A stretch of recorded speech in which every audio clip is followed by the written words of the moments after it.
better? That's better. Yeah. All right. Let's get going. I think YouTube likes me. They've been liking me the past month, so it's pretty good. All right. Good afternoon, everyone. Welcome to Smudcast number 160. This is the second part of our look at Lindsay Ellis from back in September, I think. We covered the first part. What the hell was that called? Let me look back.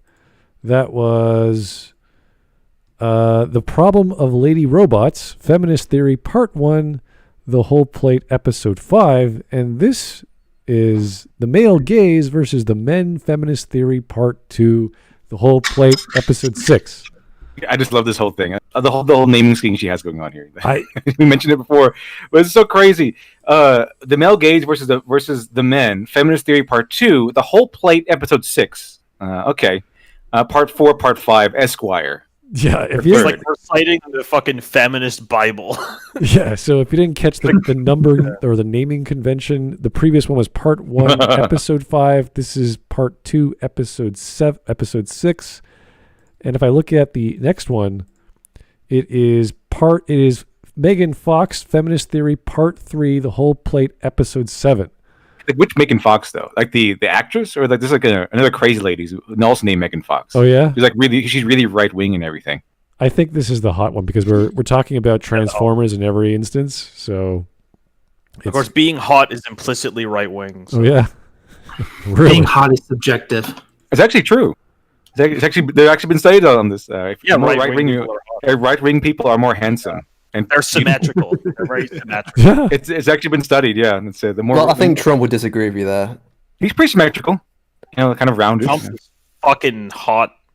Look at that fucking ass. That fat Trump ass. has that beach bod. Bring that fat ass over here. The beach ball bod. What do you call that? Oh boy. Anyway, this is going to be only 13 minutes and 40 seconds. That's pretty decent. This will take us about 2 hours and a bit.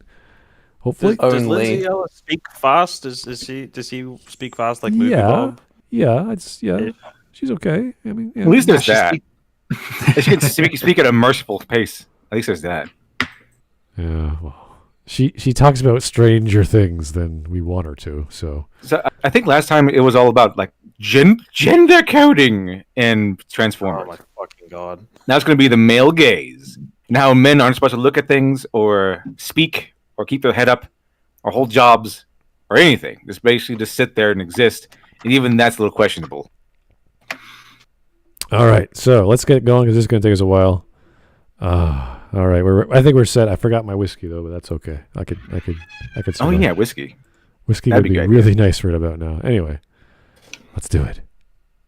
So, for part 2 of our deep dive into gender and Transformers, how's that for a phrase you never thought you'd say as an adult? It's time to look at that most misunderstood of all films. Okay, so she's got some green screen thing going for her in the background, and I think Shiny commented on this before, but the lighting is so bright that I can barely see her chin. Like it's just this big blob of white and lipstick. That's like I think it could describe most people that came from like Escapist and Channel Awesome. This is a big blob of white.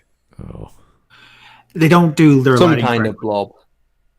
When it comes to lighting like this, especially on a stage, you usually are best having 3 different sources: something above you, something in front of you, and then something below you. But you know what they've done? She's got the 2 sources. So like she's got 2 in front of her, maybe I don't know, 1 or 2 behind her for the green screen. Mm-hmm. And then the 2 in front of her have been turned right up to blast. Like, what you're usually supposed to do is you're supposed to like turn one on more than the other, so it gives you so like you've not got even lighting. It's so you have some kind of shadows on your face to help better. You're not supposed to be like this, like totally lit 100%. The best I can tell you is that she's got the reflection in her eyeballs, so it's coming from the right or bottom right, I guess, but it's still too much lighting. Yeah, you're not supposed to have. It's just 2 lights turned up to full. Yeah, I'm starting to get why she didn't really make it as a movie writer. I think she wanted to be a writer, like for movies and stuff like that. I'm starting to get a hint as to why she couldn't make it, because I looked up on her IMDb page, and she's known for basically her YouTube stuff and her Nostalgia Critic stuff. and I think her abortion video, and her essay collection. I'm pretty sure this video is going to be an abortion. Probably soon to be. I would like to abort it from the world. How about that? A big blob of white. The male gaze. She's homophobic. Awesome.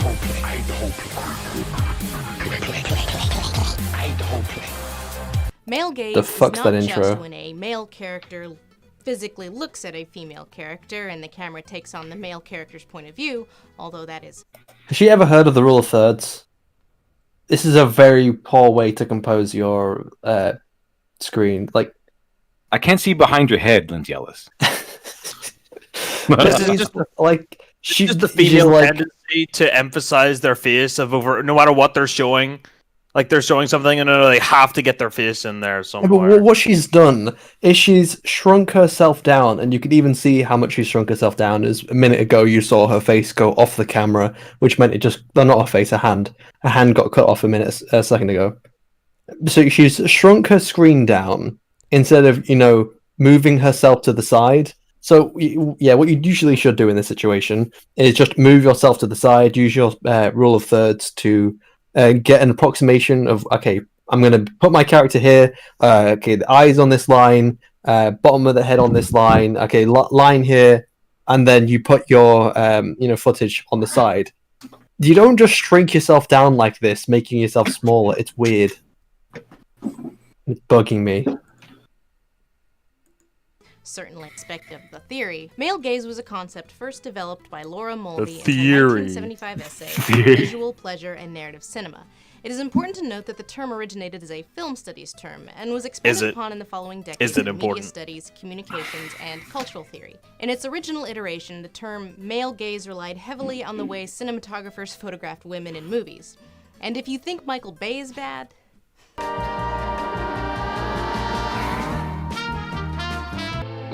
What? What's going on? I'm not seeing a play. Oh no, it's a bum. I don't think Michael Bay is bad. At least, not some. I think his writing is pretty bad. He's just an action movie guy. Oh no, a bum and a boob. What will we ever do? Oh, What's it's that so last one, a horrific. There's romance? a bum and a boob. What type I of can't movie believe are these- these? I can't believe these films single-handedly genocided women. We don't have women anymore because they all killed themselves. Yeah, When a woman comes on screen, just close your eyes. It's such a horrific thing that we get so many shirtless scenes with Marvel heroes. Oh my god, what are we gonna do with so many naked Thor? That's also the male gaze, Shiny. Okay, men also like looking at other men. Therefore, it's evil. Whatever makes men happy, what men enjoy, is evil automatically. Even if women enjoy it too. If men enjoy it, it's evil. So this is What will we basically- ever do seeing Arnold Schwarzenegger's ass, his naked butt cheeks, and his little pee hanging between them, as he walks all naked and shiny During the Terminator? towards his prey? Yep. Well, I mean, You this can is, actually see his pee dangling in one of You the can. shots.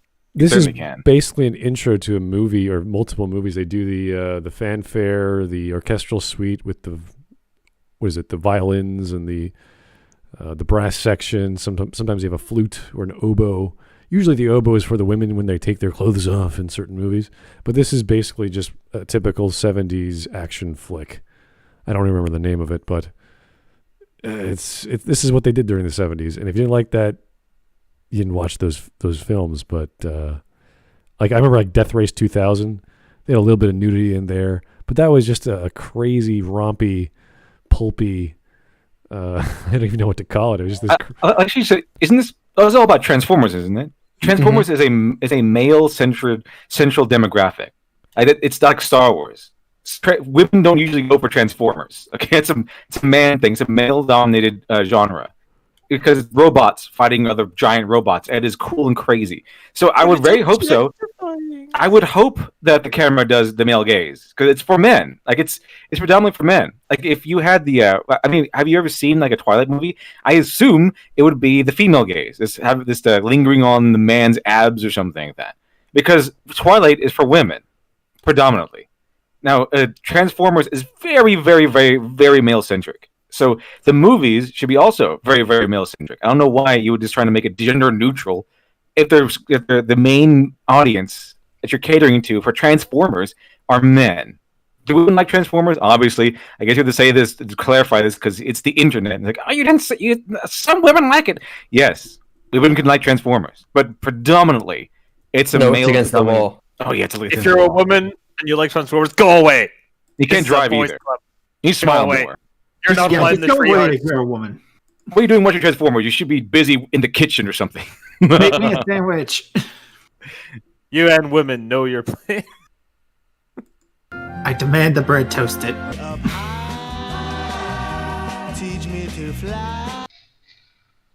What are these movies? Oh no, is the lips problem? and teeth and a finger. So much Okay, male gaze. I think Oh, this and an might old be- guy. So much male gaze. That guy is very pretty. Okay, The male gaze right here. I think this is Yeah, look at that nose. all right. I think this is the Thomas Crown Affair. If you guys know what that is, that entire scene. I could be wrong. So I do apologize. But the Thomas Crown Affair, the whole part of one of those scenes was the girls playing dirty. They're playing chess, and she's cheating by doing all these seductive little things with her mouth and her fingers, and how she's touching the pieces to distract him. Now, I don't know if you guys seen the original in 1960 something or other. I think you might be more familiar with the 1999 version with Pierce Brosnan, where it's the same idea. But the original, it's a really good movie, is that this is a rich dude who's really bored. And there's this woman who's trying to seduce him to get some of his money or try to get some dirt on him. And they're playing this chess game, and she's trying to win and beat him. So it's a great film, and if you don't have these sorts of zoom-ins, you're not getting the perspective of what actually is going on. Because the chess game is just a facade. It's really there to seduce the man. So you need these zoom-ins. You need these shots of attractive people doing attractive things. So you can call that the male gaze. I don't really care what you call it. But that's characterizing what's going on in the scene.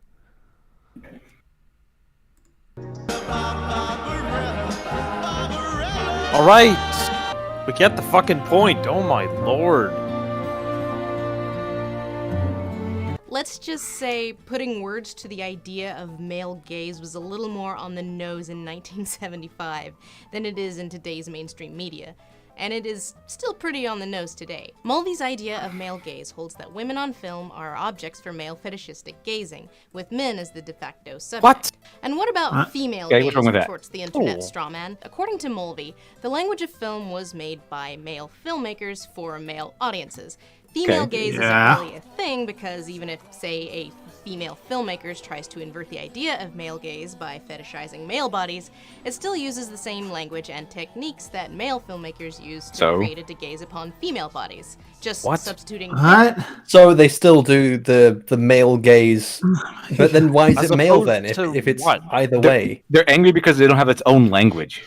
As opposed to fucking Message what? coming Like, what way is it supposed to be Patch it through. fucking filmed? That is a female way of filming it.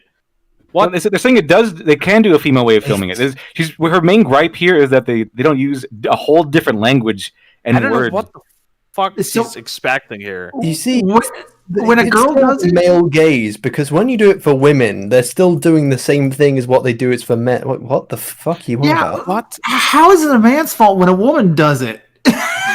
That doesn't make any sense. Again, always this man's fault. isn't the male gaze then if it's What? not if people doing a woman it does the exact same thing and it doesn't matter. Then How remove is the it- male part of it. Do you think any of this is jealousy? No, I'm pretty sure it's all retardation. Baffled. So here is a super chat from 2tim505. What do you call Magic Mike? Yeah, I think that's Magic Mike in the background that she's showing. I don't know the film. Yes, he's like some fucking mental gymnastics here of saying that this isn't female gaze. No, it's different. It's different. You don't Also, understand. I had a question. I don't care about your politics or how it's affecting your politics or this, that, and the other.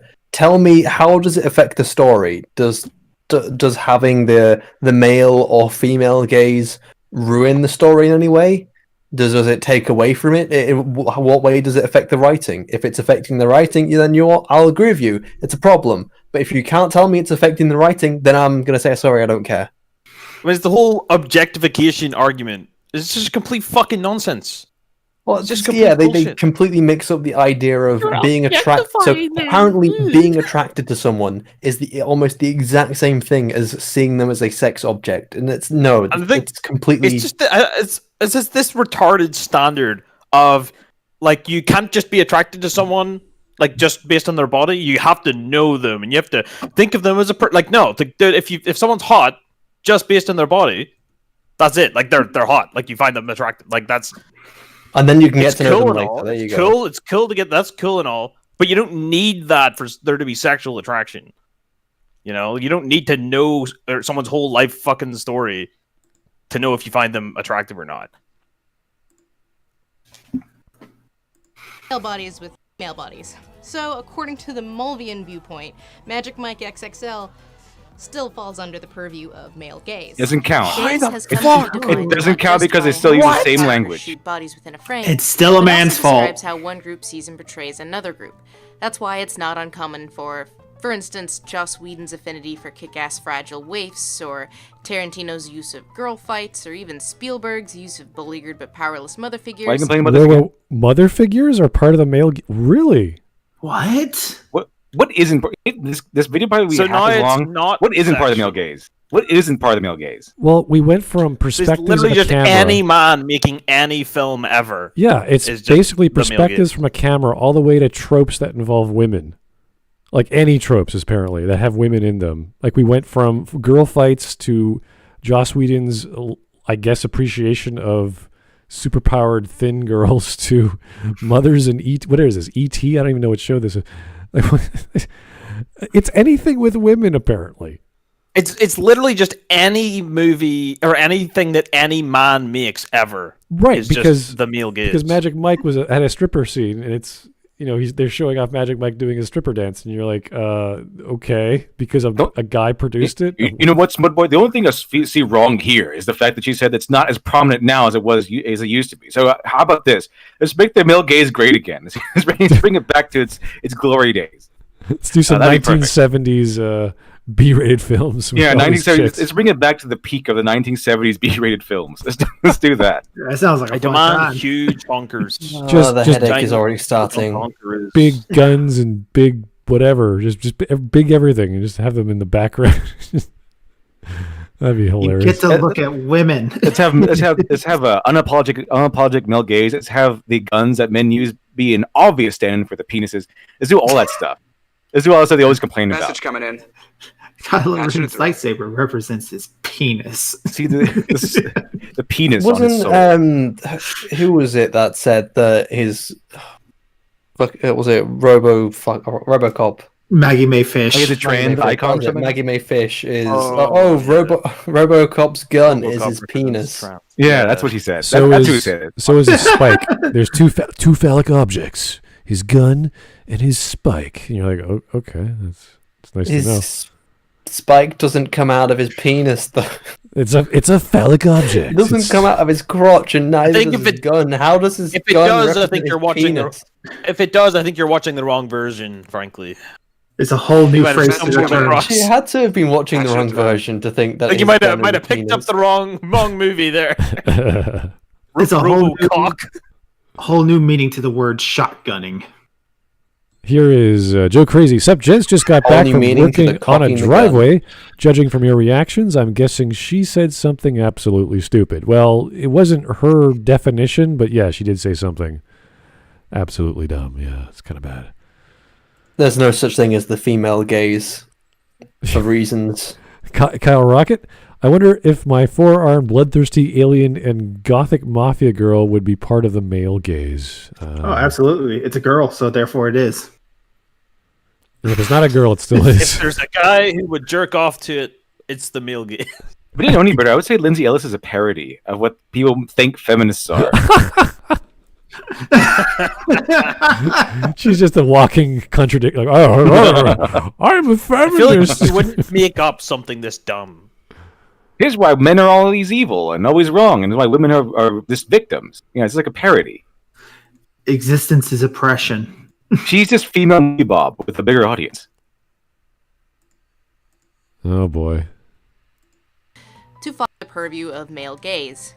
But gaze does not only apply to members of one group portraying a different group. It can also describe how a group sees and portrays itself. Therefore, the reason why Sam Witwicky and Cade Yeager are the way they are, aggressive, hostile, abusive, self-entitled, insecure, overcompensating, paranoid, lazy, defeatist, and obsessive. Okay, whoa, slow down. Whoa. Okay, so she's listing That's all. a lot to unpack. She's It's like listing, a start of a song there. Oh, so they're not Mary Is that what you're saying? Like okay, a Mary Poppins song. The So XP again, we went- Dosha song. They're abusive. What? okay, so we went from Self-absorbed, camera angles to obsessive, all these whatever. negative traits that she just listed. And you're like, okay, is that really how the director or writer or the actor, like where are we getting these traits from? Is it from the narrative? Okay. Sexist and racist and very homophobic. These are a few of my favorite things. Yeah. These are the few of the Anti-Semitic. sexiest things to... The male gaziest things, apparently. Girls and cat fights. Something else that rhymes. I don't know. I have nothing to continue. You need to write that one somewhere. Yeah. I gotta write that down. Who hurt you, Lindsay Ellis? It seems like you got a lot of bitterness in you. Well, I think she dated some guys from Channel Awesome, so I think that might Oh, be a big Well- factor there. If Movie Bob was simping for you, I'd be in pain too.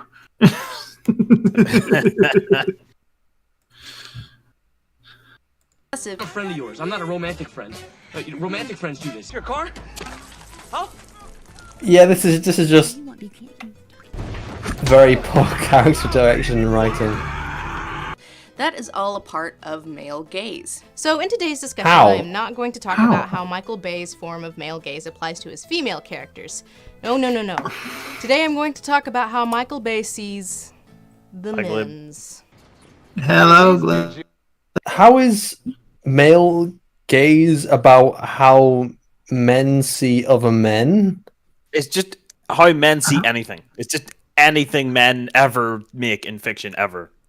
It's just male gaze. And the main character from Transformers is Transformers characters are often dumb, nonsensical, bizarre. Just like their plots, funny enough. I mean, the moment where he pulls out the Bud Light and goes, I want your tax number or something, or your insurance number. And he's like, it's a fucking spaceship. I don't have a number. Blah, blah, blah, blah. Pulls out the Bud Light, and it makes sure to know that it's Bud Light. It's Yeah. a dumb moment. It's all So what there is the just to dump out the Transformers- Bud Light. What does the Transformers scrotum have to do with the male gaze? I don't know. I think Glib's mic's broken. Ooh. You would think if you were going to say the male gaze is related to how we see ourselves, you would actually pick Message coming masculine examples Patching it through. and not the jabbering idiot teenager from Transformers. And are any of these qualities he said, are they even like portrayed as like, it's not like they're portrayed as a good thing in the context of the movies, is it? Like, it's not like, it's like, oh, it's good to be like this. I feel like it's not. I feel like it's like, no, you shouldn't have these Why not pick bad one of the qualities. army I don't know. dudes? Like that. Why not pick that captain from the first movie? Like you know the soldier. Oh, running it's around- military man. He's going out with his gun. He's like the same military guy as the 50,000 you get in Call of Duty. Yeah. They come off an assembly line. No. I'm pretty sure like stock action American hero just comes off like an assembly line at this point. all Hey, right. I'm Action Man 25. Oh, I'm Action Man wrong. 215. I have the exact same fucking voice. You're one to talk. The Action Man. That's part of a David Bowie song. And the Action Man. He's in there. Awesome. All right. Here's Joe Crazy. I think she dated Spoonie. Don't quote me on that. Let's not even go there. Let's just keep going. Ew. There is a fascinating discussion of non-human masculinity to be had in these movies. Non-human Fascinating. masculinity. Okay. All right. Let's. And here we see two very stereotypical black Transformers. With the exaggerated swagger. Black coated, I think she would say. That hurt. It's supposed to hurt. It's an ass kicking. Bumblebee oscillates between being a sapient thinking war machine and, like, a dog who keeps squirting his fluids on people he doesn't like. Bumblebee. No, that Is that There's a lot of sexual masculine? coding in You gotta show dominance Transformers that somehow. you don't see in other Transformers media. Like, Nokia Bot has a dick cannon, Wheel What the fuck? yeah, that's the I'm thing sure that it has happens. great meaning. I'm sure that's really meaningful. The dick cannon of the Nokia bot was. What does the What? dick cannon say about masculinity? We live in a dick cannon society. We live in a dick cannon. cannon society. Fucking dick cannon. What are the themes What are the of the balls? dick cannon? Of the... I am underneath the enemy scrotum. What did Michael Bay really mean by this line? I am underneath I'm pretty sure Michael Bay is just the fucking Transformer nuts. scrotum. What did it mean? What are the themes of the scrotum? I'm still trying to understand her concept of the gaze based off camera angles and now jumping to content in the film like a robot who has Message coming masculine in. properties or whatever. Patching it through. I'm not I following. think she's just naming random things that are in the movie. It sounds, yeah, she's, oh, this looks like a guy. This is a male behavior. Roughhousing. Oh, it must be, like, no. Anyway, 210505, Bumblebee was the only good one. Really? Out of all Transformers, the only good one. Wow. I've heard good things about Bumblebee, but I've never watched it. I watched the intro, though. It's actually pretty fucking awesome. It's like everyone's back to Gen 1. Like, they've got their original looks and designs, and they've been like changed for live action from like Generation 1. It's pretty awesome. And it's good action. Not sure about the rest of the film, though, because I only saw the beginning opening. Wheelie humps Michaela's leg, and in the third movie when Michaela mysteriously disappears, he calls her a bitch before leering at Sam's new girl toy. And of course, dogs humping other dogs. But with regard to Wasn't that the moment with the dog, or not the dog, the robot humping the girl's leg more about like, oh, I'm so sorry, I'm on the Autobot side now, please like me. Yeah. But I mean, it's dumb, but I don't think can't it's even like, remember, oh, honestly. he just humps legs for no reason. I think it was more for comedy's sake than making some big message about masculinity. applying concepts like male gaze to male characters, I'm more interested in the two mains. Protagonist of Transformers is 1 through 3, Sam Witwicky. And protagonist of Transformers is 4 and 5, So masculine. Cade Yeager. It's your car? Huh? Oh, gross. I think Michael That was a Bud Light. kind of hates them. For what it's worth, I think he hates Wahlberg's character way less, but there is a staggering amount of baseless, insecure aggression between the male characters. Oh, I'm about 1 second away from knocking No, you they're out. just Take the men. bomb and just leave you here. It's not that, that's Well, not we got that the rule about people untypical. messing with people from Texas. It's a freaking spaceship. You go get insurance on a freaking spaceship. Good luck with that, buddy. Pick any random scene in a Transformers movie, and if it's not like a soldier thing, it's probably two male characters being angry at each other over nothing. Sir, do you want to see the property? Sure. I'd be more than happy to give you a tour. I'll show you 3 other buyers I got buried up back then. I'll crack your head open like an egg. In the fourth movie, the sole character conflict is between like it's Cade his and character. his 17-year-old daughter, They're really and men. an older boy. I'm her boyfriend. What? Daddy does Yeah, but if you're forgetting how the lens is like, oh, if you have one male character that does this, you're trying to say the same thing about all of masculinity somehow. Or maybe Michael Bay just doesn't know how to write characters. That's a more likely explanation. Wait, is this But, just Because he's the this- man. We're talking about this kind of people here that the moment you apply any characteristic to any character, that character is supposed to represent like all their gender or all their race. Is this just the feminine equivalent of a male lens? Not the term male gaze, but she's just looking at all the male things that someone might do if they wanted to say take a more masculine approach to film criticism. Is this all she's doing? 'Cause I'm so lost on what the male gaze is anymore. I feel like it's become so broad that it just means nothing at this point.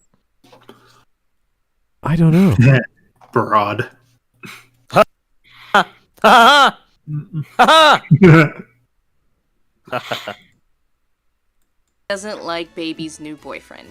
One, I punch you right in the mouth and you call the police on me. This is a pretty common character motivation for older male characters in Hollywood movies. Unselfconsciously hating daughter's love interest because he suspects that the boyfriend doesn't respect women, because he's projecting, and because he doesn't respect women and assumes new boyfriend. That's not the reason why. Okay. No. Just being Fathers are traditionally protective of their daughters. Okay, it's an age-old thing. It's a natural male instinct. Tradition. It's not really tradition though, is it? It's just men are just like that. Yeah, men are just like that. They protect their daughters. They're just like that. They don't need to be like. It's more about being protective of their families and such. What kind of cultish compound were you raised at where you think that men protect their daughters because they're just projecting themselves onto the boyfriend because they too don't respect women? That's a real big stretch. It's a lot easier to say that they want to protect their daughters because they're their daughters. It's fucking baby's first psychoanalysis. It's fucking. That was a real dumb thing to say. Message coming in. That's so silly. That's really silly. Stop being silly, Lindsay. Here's Hex Harper, sexist and racist and quite homophobic. YouTube videos of women's aerobics, super spies fighting in only G-strings. These are a few of my triggering things. Well done, Hex Harper. That was pretty good. Yeah, Hex, that's pretty nice. Go on to YouTube search and just type in thick ass compilation. And tell me how much of a male, progressive platform this is, Lindsay Ellis. Message coming in. Sniper Wolf, 4K HDR, fart, digital, 7.1 surround sound. Let's see. Sexist and racist and quite homophobic. YouTube videos of women's aerobics. Super spies fighting in only G-strings. These are a few of my triggering things. Awesome. Very well done. Oh boy. 210-505. Why are they all orange? Hey, you got a problem with orange people? You son of a bitch. Yes. You can't be racist against Trump. Okay? It's racist. You can be racist against the sun, yeah. Orange supremacy, okay? We are the bastard race. Like the orange people are there are many of them around. They're a big minority in America.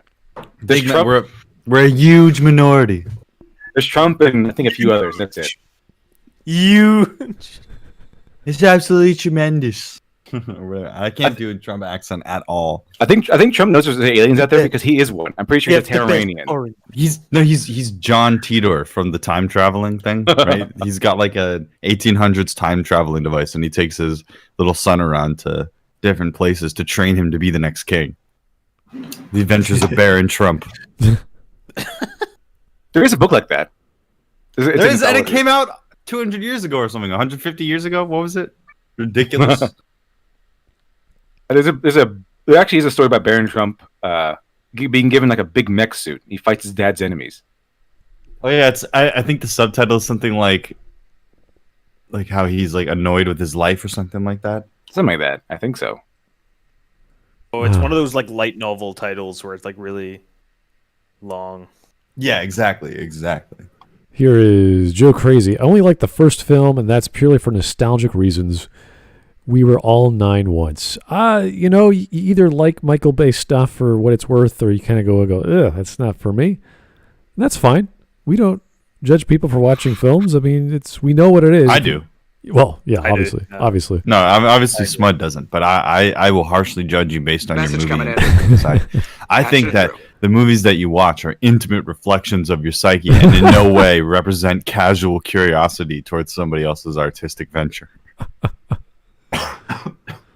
I see what you're doing. You're watching Sesame Street because you have a deep-seated need to stay a child. Like, no, it's just because I remember watching it as a kid. And also because you hate women, somehow. Mostly because you hate women. Did you see... I know this is an aside, but did you see that they said... there was some article. I don't remember who wrote it because I just assumed they're all the same now, but it was this Sesame Street Muppet or whatever will face homelessness for the first time. Yeah. And the top comment is like, Oscar the Grouch has been living in a trash can for 46 fucking years. What the fuck are you talking about? To be fair, I think didn't they show like an episode of where like the inside of it is like a full like house? Yeah, Elmo's movie thing. I don't know if he's zoned for that. I'm gonna have to call the cops. Big Bird's nest is literally on the street side. He's put up a makeshift fence as a privacy wall. They should call it Sesame Street People, and it's all just about homeless people. Like Sesame Street is actually the hallucination of somebody on high grade drugs. And they're also homeless. The audience is homeless. All the characters are actually homeless people. They just look like animals because it's mescaline. Oscar is just the weed someone found. Trash weed someone found in a bin. This is another aside, but I know a guy who had a chance to work on Sesame Street as an advisor for the autistic character they have on it now because he has autism. Oh, God. They didn't like his politics very much, so he ended up not getting the job. Frankly, it's already silly that they have the autistic character be female, because that's already very unlikely. It's not that it's unlikely, but it's a lot more likely that it would be a guy if you're going to have an autistic character. Yeah. I don't know about that. I think that if you wanted to make a really good, insufferable main character, you can make them autistic. That would work. Oh, it is. It's absolutely awful. Have you seen that stereotypical internet autism and not actual real autism? Is it how what was it? Predator tried to have autism. That they tried to say it's evolution. Oh, that's it doesn't get that bad. Autism is the next revolution. Evolution. Was that Predator? Predator. Yeah, Predator. The Predator, the latest Predator film. It's not confusing to talk about Predator because there's Predator, Predators, the Predator, something else, Predator, Alien versus Predator. Predator. I want to remake Terminator in Japan, and the main character is like a total weeb otaku, like kind of with a little bit of tism. That would be really fun. I don't think that's related to anything we're talking about. Doesn't the autistic kid murder people and he doesn't seem to care? Yes, he does. Hitler did a lot of that. His specific signal is loud noises. Sorry, but if you have an autistic character, if you have an autistic character and they're not citing FBI crime statistics, are they really autistic? What? You guys talk over each other so much. Sorry. I couldn't hear you. But actually, what I was thinking was, if you want to make a good movie about an autistic character, you could just remake The Room with Tommy Wiseau. Yeah, that's a documentary. It's a documentary on a man's autism. It's a documentary. If the world loved autistic people, it would be a better place. Oh boy. Anyway, let's keep going. Kyle Rocket, her boyfriend is 20. She's 17. Clearly, they don't live in a state where the legal age of consent is 17 nor 16. I forgot that. They have something really bizarre to explain it. It's called the Romeo and Juliet law. So as if one of them's a minor, or if they're both minors when they start dating, they can legally keep dating after one of them grows up. No, but the thing is, he's 21 or something. She's 17. So they would have to date when she was I'm just doing the maths in my head right now. 12. Fuck, I want to say. So what's the age gap? You'd have to be 3 minus 3 of 13, maybe. No, people didn't 14. give a shit about 17 in that age across the board. You could tell. I don't know how to explain that to people, but at that time, it really No, but the way they explain it is heavily implying that they started dating when she was 13, 14, and he was 18. To explain it with the Romeo and Juliet law. How do you know the Romeo and Juliet law? That's very specific. I don't even think it's real. Okay. No, it's the Romeo and Juliet law is real. It's just the way they used to explain it. All right. No, again, Women aren't real. it kind That's what's really kind of makes sense. Okay, so say if you're 17 and then you suddenly become of age, it would become weird if you and your partner could not date anymore until for a year. So on that part, I get it, but it's the way they've done it in the film which makes it really fucking weird to have an age gap of Message coming in. 4 years, which through. would mean that again you'd have to be 13, 14 when they started. Well, she would have to be 13 and 14. He would have to be 18. Yeah, that's too big of a gap at that age. It would be one thing if they started dating and he was 20 and she was 17. That age gap is way less. How do we always get to age gap conversations? Let's keep going here. Punish Berserker, me. Oh boy, it's time for Smudcast. Dads protecting their daughter is misogyny. Well, see you next time, guys. Yeah, that was a thing that Lindsay was referring to. Oh boy. I don't know why 2Tim505 just super chatted Forrest Gump, but sure. I guess autism. Maybe. You got there shrimp and grits, shrimp, extra shrimp, cheese. Had autism. My mama always said, despite being, Mama always said life is like an autistic box of chocolates. Despite being 13% of a box of chocolates. No. He just turns to the lady sitting next to him and starts dropping 4chan poll memes. The nutty ones account for 50% of allergic reactions. That's what my mama said. Oh my god, that'd be I'd love that. I'd love that. Somebody needs to make an edit where Forrest Gump is actually just like trying to put out poll memes or something from 4chan. Like be just like absolute idiocy. And maybe you could like Photoshop him wearing a Sonichu thing around his neck. Lieutenant Dan, when were you radicalized? I got kicked out of 109 units in the army. Not my fault, though. I like what Loki-san says. Smud Daddy, Uncle Glib, and the disobedient kids spending time together. Yeah, Uncle Glib is coming over, and I brought the funny tobacco for your parents and some video games. I want to be the uncle that just brings over. Do you know any? Did anybody have an uncle or like a family member that just like spoiled them? That just gave them random awesome shit when they were growing up? Anybody have anybody like that? That's the kind of uncle that I want to be for best chat. I want to just come and be like, "Hey kid, I got you a new comic book," and it's not just like a 48-page comic book. It's like an omnibus of every Batman ever. All the best. Wow, thanks, Glib. Gee, Willikers, thanks, Uncle Glib. Yeah, I bought you a Tesla. Boy. You have another nickel Uncle for me? Glib, another quarter? can I ride on your shoulders, Uncle Glib? Yeah, let's Right, go. thanks. We're getting ice cream. I Here's know a your quarter. dad went out for cigarettes. Thanks for the quarter. Can I get a nickel, Uncle Glib? No, I can get you a nickel ion battery for your Nickel Tesla. plated Colt 1911s.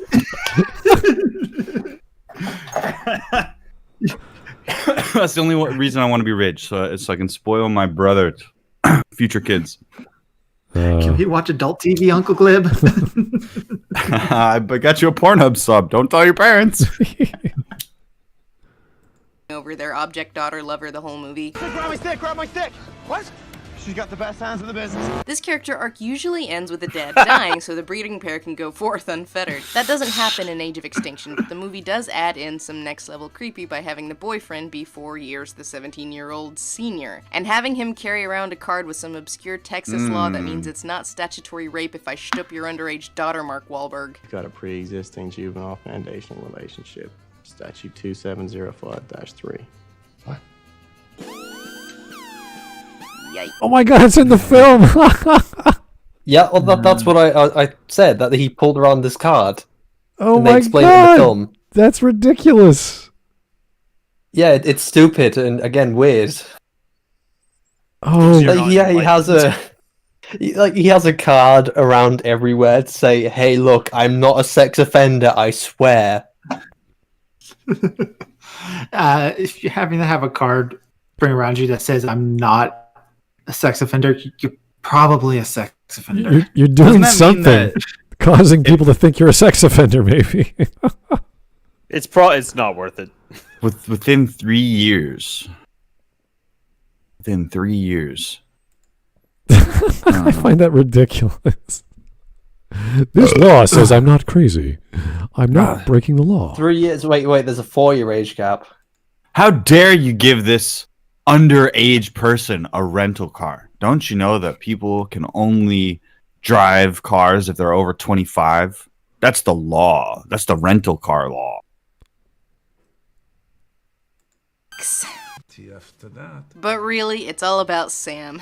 Dear Sam. Sam, the ultimate worthless male protagonist. Mr. Matsumoto. So worthless that the fourth movie doesn't even mention him. And the fifth movie implies that he died off because screen he's somewhere. What does this have to do with the male gaze? Of course, Sam Witwicky doesn't even have a contract. He's not even in the movie. Let's still talk about him. So the actor's not in the film. It's so Actor's weird not in again the to film talk at all. about the male gaze and then not talk. Like, she literally said, "Oh, we're going to talk about male gaze," but not about how men look at women. It was how men look at men. Like, what? If we're talking about the male gaze and coming it's in. not which femboy's coming over to my house tomorrow, then I don't really give a shit. Oh. So, how did we get from Sam, who's not in the other two films, is part of the male gaze? I didn't grasp that. Anyway. Probably in the shower and choked on a bar of soap or something. That is how little respect That Bay has for was his disturbing. own protagonist. Wait a second. He's not the protagonist, Wicky's the protagonist of the first couple of films. but not the other two. Yeah. Well, he's saying that he doesn't care about it. I think he probably got, the contract ran out or whatever. Yeah, but if he's not part of the Wasn't this around the time story, where he was fucking like insane. Yes. that's He was doing batshit crazy things. that's like saying Luke is not the protagonist in the sequel trilogy. That's how much care they have for Luke. Well, obviously we know what happened to Luke, but it's just like, that's so stupid. Bizarre. They're not in the film. Oh, they don't care about the protagonist from the previous film. They're not in the film. I still don't get how this has anything to do with the male gaze, though. It's how men look at men, apparently. Is this like a producer's perspective? Like, what are you talking about, Lindsay? A writer? I don't get it. That is not to say necessarily that Sam is worthy of respect. He is more or less defined by his own inadequacy. Let's go call your mom! I don't need any money for lunch. I have money from yesterday's lunch. You know how demoralizing it is? They've saved the world twice and still be groveling for a job? An inadequacy that he never really overcomes. They try to give him a character arc in the first movie, something about sacrifice and victory, and how he learns the value of sacrifice, but this doesn't make sense because Sam never sacrifices anything. This is the closest any of the movies get to having a character arc for the main. Yeah, in fact, he stops Optimus from sacrificing himself and doesn't sacrifice himself, so I don't know what that is to do with anything, but it's been a while since I watched the first film. Does anybody find Shia actually, like at this age, kind of compelling to watch? Like, even like he's really good at playing this character. Like, it's better. Like the alternative to Shia LaBeouf. Stevens. Well, the alternate. I like Shia LaBeouf's acting. I think that he's good. I know he's insane, for long bursts of time, and I don't blame Like him in for that fucking Sia music video. where he's a pedo. So, but the thing is that the He thing really is, sells it. the alternative to this is what, Michael Cera or Jesse Eisenberg. That's the guy. That's the kind of personality that you're putting in there. This is a character that you see in anime all the time. The kind of embarrassed guy, and then Michael Bay turns it up to 11 by going, all right, now he's gonna get the hottest girlfriend. What happens in the second movie? Oh, well, this inept dude turns out to be the hero, and he gets the hottest girlfriend. Ass shots. And then explosions go off in the background, and he's got a really nice car, but then he has to sacrifice the car, but he's really attached to the car. And he wants to fuck his car. And the car's underage. I don't know, but Michael Bay is pretty creepy. I'll give you that. She should have just made Michael Bay is creepy, the review series or something. He's also not a very good, I don't know, anything. He's also a piece of shit. I have a personal issue with Michael Bay for like a grudge because of the way that his actions have resulted in negative consequences for those around him because of his impatience and his arrogance and his inability to listen to other people. Okay, I'm going to grab the popcorn. Can we hear more? I'm just saying he's gotten stunt people injured because he didn't listen to the advice of the stunt coordinators and the companies had to pay out large amounts of money, and people had the woman that was involved in this accident on Transformers 3 had severe injuries, and it's all because they didn't add a second cable and just wanted to rush it. The way that he treats people on his set is bad, and I'm a fan of Ridley Scott, and he does it to great effect, but he's still kind of, he's been known for screaming at people or for doing whatever. But Michael Bay is generally an asshole, just kind of like Joel Silver. Even though Joel Silver makes really good movies, you have these titanic assholes that are running around through Hollywood with their egos. And what's funny is that on the artistic side, you do get like weird shit. You know what I mean? You do get their weird fetishes, and you get their obsessions, and all of their inadequacies are on the screen. And that's why Transformers is such a fucking annoying thing to watch, because it's like Michael Bay taking this kind of, a bunch of toy. I would say to be a kid's cartoon. Like mecha Transformers are like mecha that are alive that turn into cars. So it's obviously or vehicles, and then they have a space story. So this is like a very juvenile thing, and he's turning it into schlock that's filmed like the West Side Story. I fucking hate the designs of the Transformers in the Michael Bay movies. Yeah, me too. There was shit. They all look like they're gonna eat your face. It's also lazy to an extent because it is just a lot of visual noise, and that's how they hide a lot of the stuff. It's just so much visual noise that you can't actually have. You can't see what's actually happening. So behind that visual noise, it turns into a car. Like the original designs are like iconic, and you can look at them and sort of see how they're gonna transform. Like you can imagine the mechanism. Whereas like the Michael Bay ones, it's just a clusterfuck. I know that I watched it when I was much later, and I realized how shit it was, and that was Transformers Cybertron. But I remember as a kid, I used to absolutely adore Transformers Cybertron, and it used to be so cool to see the Optimus Prime transform, and then it's got the da da da da da da da da da, and it's got like the transforming, and it's showing you like how they're turning into the cars. And it is actually pretty cool, and if you have the toy, you can do it along with the show. That was awesome. And I absolutely adore the designs of not only the G1, but things like Transformers. Fuck, I've forgotten the games are called now. Siege of Cybertron. Oh fuck, I've already forgotten the games. The games have awesome versions of the G1 designs, and so does Bumblebee. Like they've taken the G1 designs and updated them to like better for live action kind of style, and it looks great. It's awesome. But we can't get that for Michael Bay films because visual noise. Our worlds are in danger. So Sam's faults, numerous though they may be, do not build to anything, except a quiet removal and off-screen death. Sam is by no means unique in terms of his particular brand of character flaws. The last time I ate shrimp, my throat closed up, and I went into convulsions. Shrimp. But there's an important distinction to be drawn between a character like Sam and a character like Star-Lord in the Guardians of the Galaxy movies, who has a lot of the same character flaws as Sam does. Look, I'm gonna be totally honest with you. I forgot you're here.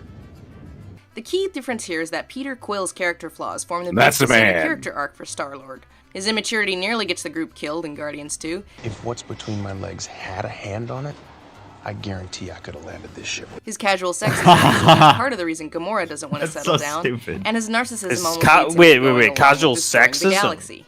Only What? you carried the connection. Star-Lord is casually sexist? I don't want there He's to be casually a sexist. misrepresentation of what I'm saying along the lines of, oh, so men aren't allowed to have character flaws now? He has to enter the competitive servers. Yeah, he's become a professional. He needs to be a professional.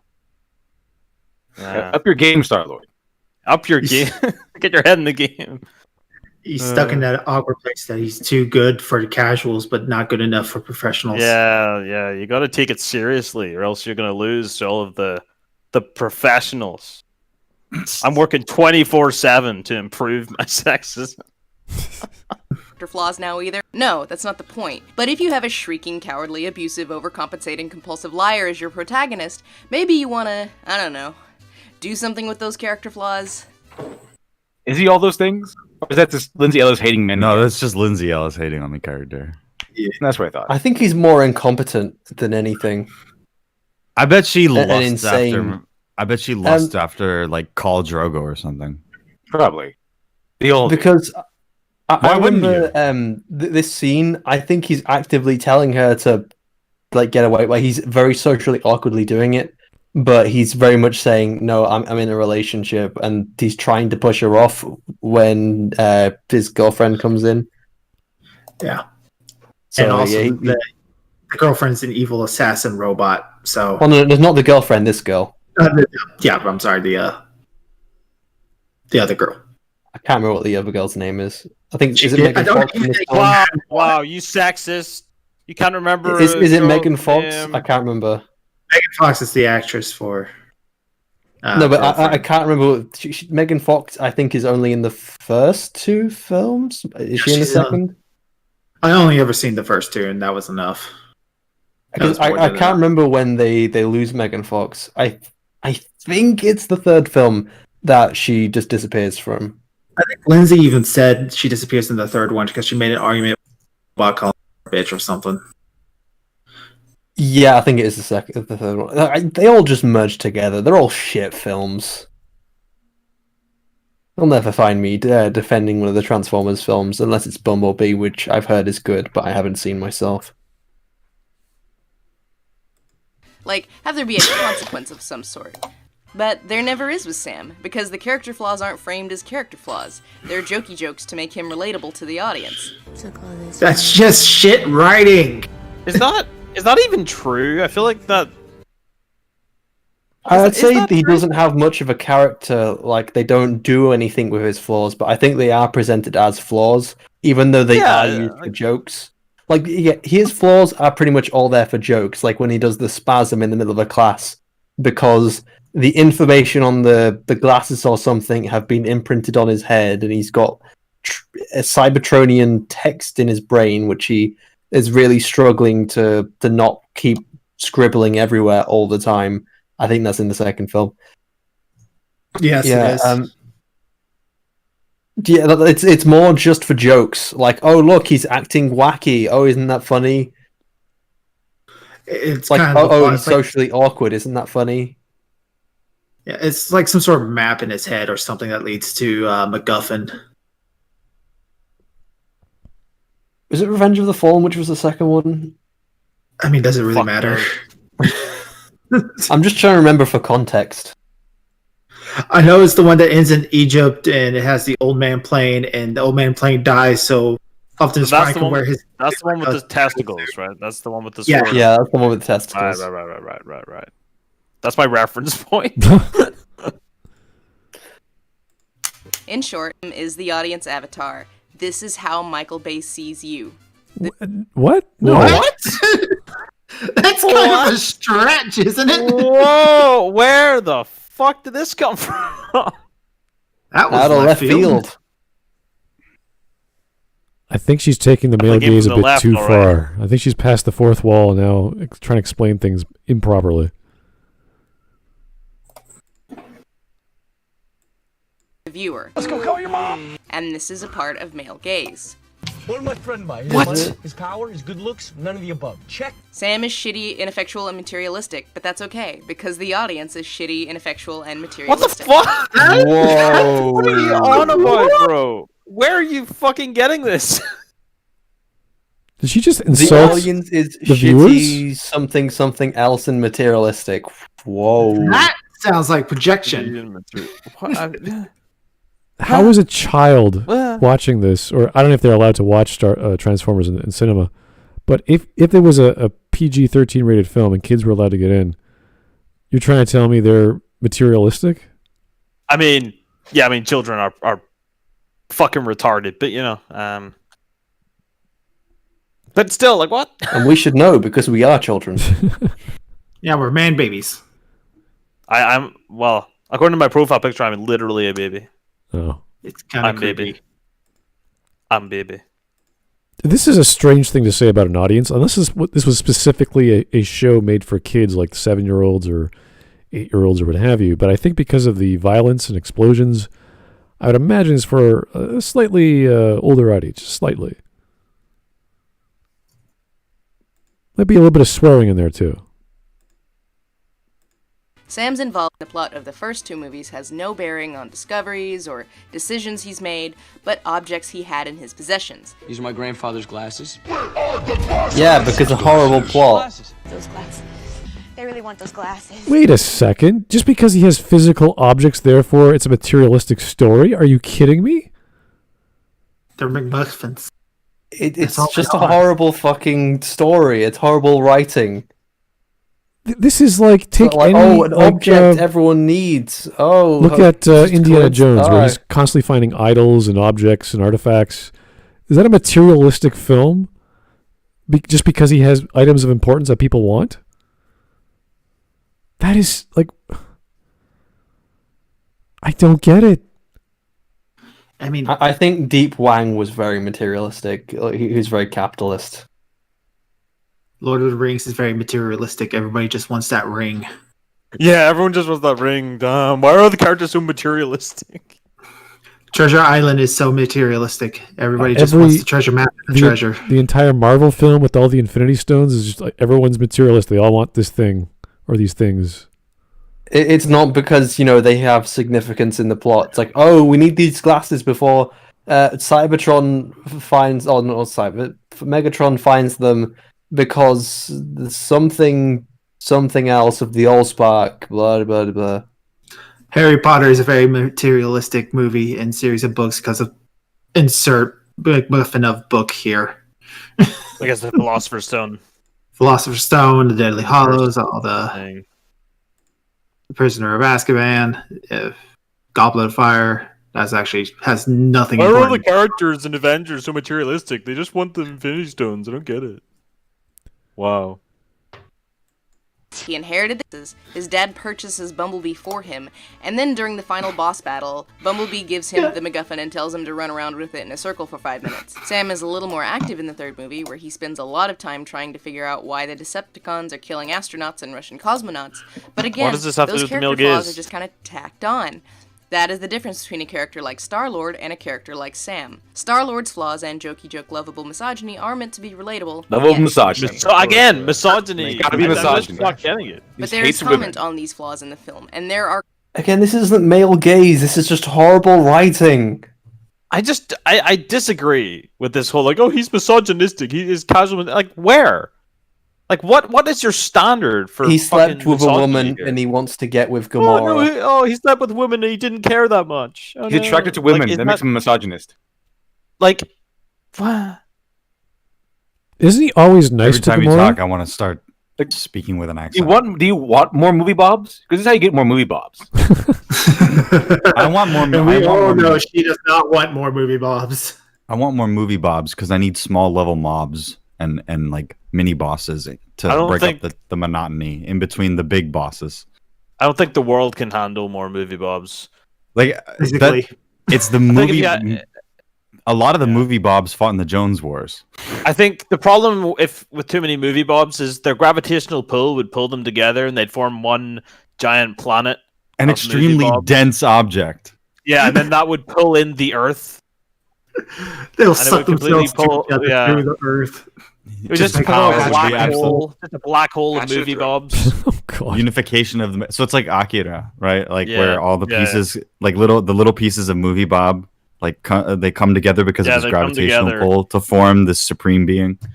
It's like pushing 2 pieces of Play-Doh together to just make a bigger mess. The Mega Bob. Mega Bob. Here is Visitor Massacre. Lindsay just wants to redistribute the male gaze. I'm not sure what she's on about now, because she jumped movies. And now she's talking about Star-Lord's interest in Gamora? Well, she's saying that it's something that they actually work on with Star-Lord. He's he grows from, and the movie does something with it. Whereas in with Sam Witwicky, they don't do anything with it. It's just there for jokey jokes or something. Yeah, but we're comparing very different films, or at least standards of film or storytelling to Marvel, which is a pretty... I don't know if they're great films. I haven't seen them all. I've seen this one though. Well, she's talking about characters on very basic levels of. Obviously, you want character traits to, have character development essentially, and to have something to do with the story. So, like, you play off the character, and that's something which you can do to a lot of stories. So, like, you can say, oh, well, the way that you've done this character, Star-Lord, you can take it and apply it to another film, which and it could be Transformers, to say, oh, you could do the character of Transformers better. That, in theory, I think you can say, and you can definitely argue, but the way she's doing it specifically is what makes no sense, because she's talking about, like, misogyny and this, that, and the other, and the male gaze, which have nothing to do with the horrible writing of Transformers. I don't think we can identify, I don't know, a character trait of misogyny or sort of a mentality of misogyny in either film of how they treat women or how the protagonist deals with women. I don't think that ever pops up. I think the what's his name in Transformers is like, oh my God, who's this gorgeous woman? What do I do? He's always terrified of her. Whereas Star-Lord is a little more confident, but he's always trying to flirt with this girl. But he's always, as I recall, in the second film, he's always nice to her. So, yeah, he's a very loyal boyfriend once he's actually in a relationship with someone. Yeah, I don't mind she's comparing the two. I just like, what are you doing? What is the point? In this movie, they do this thing. It's like, yep. In that movie, they don't even have it. You're like, okay, yeah, and consequences in the narrative. There is a reason why Sam always gets the girl despite not deserving her, and Peter doesn't. Sam just sucks, because this is how Michael Bay thinks the straight white male audience sees itself and will respond What the to. fuck are you on about? Apparently, he's all not the straight wrong. white men. Before we go, I That's want to it. talk about That's one everyone. discussed character, John Turturro's Reggie/Seymour Simmons. Oh boy. Shoot him in the balls! I say slash because Mr. Simmons had screwed an him. unexplained name change between movies 1 and 2. Simmons from the get-go is identified as delusional and pathetic compared to actual soldiers and actual robo-soldiers, getting peed on by them and displaying ignorance about both robots and warriors and the military. In movie 2, he's back, now manager of the Deli of Racist Screeching, but he joins our ragtag group. The what? Comedy. Deli of Racist Screeching. What's the point of all of this? What's the point of all of these things, Lindsay? We're supposed to have good movies from now on. They need to all be sanitized to death. There's nothing in there. Yeah. You can't have interesting characters that you know in real life, because those interesting real life characters might be representations of problematic personalities and ideas. Therefore, movies have to be propaganda, and instead the characters all have to represent something, just like the Soviet Union. So all aboard the Commissar's journey to defend the motherland. I'm going to limb here and say maybe for 1 second, if they could indulge us for 1 second, what if, hypothetically speaking, that Michael Bay's Transformers were for selling tickets at a movie, selling popcorn at a movie theater, and they're actually really not propaganda. dumb? Patching it through. What if they're just really dumb and they're very poorly written? Or at the very least, what if they're not propaganda? What if we thought of that? What if the guy who's the white male doesn't actually stand for all white men? He's just a character in a movie. What about that? Well, I don't know. I feel like she'd probably go the death of the author route and just say, no, it doesn't matter whether they meant it. Well, yeah. I mean, I think she's. Just gonna go, oh no! Well, it was subconscious. You didn't even know, but you were doing it. I think at this point she's far enough along where it's like, it's you could show her the gulags. She won't believe the gulags. That part. They should be in the gulags to believe it.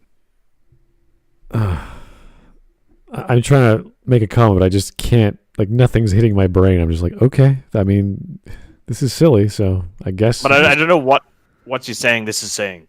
Yeah. Like, oh, this character's humiliated a lot. Okay. She really hasn't made any points. Here is Tyler Preston. I'm waiting for a therefore. Yeah, we've been going this rather quickly because there's not much to it, so that's good, I guess. I've seen both GOTG movies, and Lindsay is lying out of her arse about Peter Quill. Also, don't show Lindsay Ellis a picture of Windblade. She'll snap. Who is Windblade? I want to know. Let me guess, it's some weeb anime thing. It's definitely a name of several fictional characters in the various Transformers continuities in the Transformers robot superhero franchise. Oh, wow. She is always depicted as a female that can turn into a VTOL jet. All right. Cool. Oh, yeah. Very sexual. Not very, but, sexualized for sure because of feminine angles or whatever you want to call a robot. That's Are you saying women are coded? Are you saying that the existence of a sexual binary implies that all beings are inherently sexual if they're human? Humanoid, because sexual reproduction is part of the process of our biological initiative. I don't know how Transformers reproduce, though. I mean, I suppose if they have scrotums. No, but the idea of making a male character or a female character that's based on the human body implies so when people are saying sexualizing women, I'm like, you don't get it. People are sexual. Exactly. That's what I was going to say. Is like there's the action of doing something, which is different, and then there's existing as a being that's attractive to the other sex, which is just something that you are because that's part of a mating strategy by your genes. So I always find it funny when people are trying to disconnect biology from sexuality to revert it into a sociological argument so that they can have some sort of tyrannical action to censor something that they don't like or shame something into coercing it into changing for them. That's another version of that. But I'm just sit there laughing because I think that the way that people interact with the male-female dichotomy is actually done through the sociological manners that we all agree are either bad or good already. And we just are getting smaller and smaller margins of what's acceptable behavior. Now, there's unacceptable behavior that everybody agrees on, like assault and that kind of thing. And that's treated with the highest amount of derision. Well, I mean, it depends. Some people disagree with that. Some people would say, no. If you think someone's basically a Nazi, you should punch them. Even if your standard is incredibly low for what's a Nazi, so you should just punch them. Even that is like... But that narrow thing is that Overton window, the window of acceptability. And then there's the range of different people that have different things. But I think that there's something essential underneath all of it. I think that there's a commonality. I think that there's a general right and wrong, and then there's twisted people out there, or there's people that have slightly different opinion, that kind of thing. And so what happens is people try to adjust that conversation, that general sensibility. Like holding open the door for a woman or for a person is not really you don't need to read too far into that. You know what I mean? You hold the door open for somebody because it's a nice thing to do. Right, but then they make it. Oh, so you're giving special treatment to women? Why? Because you think they owe you something? Because you're trying to be sexually? They go down a whole line of logic. Trying to say a woman can't hold the door open herself? No, exactly. Whatever it is a tangent already from the very basic point of what you're trying to do, which is be nice. Because that you're in a space where you're hoping that people aren't trying to not be nice to each other. I don't want to live in a society that's like that. So the issue is that we find ourselves in a dialectic that's between us and people like Lindsay Ellis, who are like they're on an idealistic agenda to change all of society's conversations and opinions it just about seems women every and men. norm, every norm is just something to attack. Like it's just the fact that a norm exists is like no, we need to deconstruct this. Not even norm. The fact that abnormalities exist. As if those things, criminals that we define, they need to be put in prison. Like, there's so many examples on the internet. Shout out to Toad McKinley, who's releasing new documentary content. One of the examples is the zoophile people. Like, put those people in jail. These abusers of animals and stuff. That makes perfect sense, right? And then there's a broader conversation about what is it that's acceptable in society that's not a crime, and people take that opinion that they have about somebody else's life, like, oh, this is creepy, I don't like this, and then they want to install that as a societal rule or norm. So, and I'm not saying that that's good or bad, but I'm noting that people do that. So if somebody is coming from, say, the Christian right background in the 1980s and the Satanic Panic, they're trying to ban people's freedom of expression for a religious purpose. And so when I see the same kind of behavior with Lindsay Ellis saying, oh, you can't have this dumbass character. Oh, Sam can't be a dumbass. Like, I know that's all bad writing. That's stupid comedy. That's cheap comedy. It's stereotypical Michael Bay shit. But instead of keeping it in the realm of Michael Bay's dumb or lack of creativity, she's making it what Michael Bay puts into celluloid, that represents our society's Overton window. And that's disingenuous. Because we all this, that, and the other thing. We all have different ideas about what's good in a movie, slightly, but we all have agreements about what makes good movies. And then we also have that same kind of conversation about society. I'm sure that my opinion on the death penalty isn't going to match up 1-to-1 with everybody in this chat. You know what I mean? You're just not going to get that. But I'm not going to try and delete all of your opinions because you guys have sexist opinions on the death penalty or you're racist. You know what I mean? That kind of conversation is what we face every day with these videos. They impose this sort of fictional filter that you're supposed to look the entire world through. Look at the lens through Michael. The world as represented in this Transformers movie by Michael Bay is actually the real world. And because of that, we need to change fiction. That's the logic that I see on the most basic level. Like all fiction is propaganda on some level, or like that's how they see it. Like all fiction perpetuates something. Can we apply that to Lindsay Ellis? Can we say that her opinion on society isn't necessarily representative, just like Michael Bay, of the entire world? It's just her personal perspective, and she has bad writing. Her opinions are boring and shit. I think she views herself as much as an activist as much as like a reviewer or whatever. I think she just sees herself as, I'm going to change people's perceptions by making videos.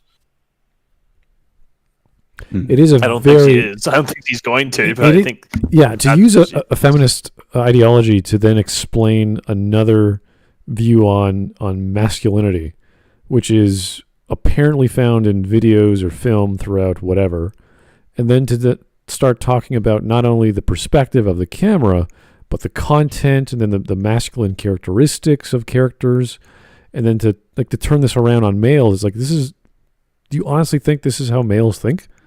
Like, if they're just shooting a film, the writers are the ones who create the script, and they're the producer goes, okay, we got to find the right guy, and the director shoots it, and like, they're not doing anything inherently, I don't know, subconscious about men. It's like, oh, we got a nice beefy guy walk through this crowd. It's like, no, they're just taking a shot of action, and the guy's running through a crowd.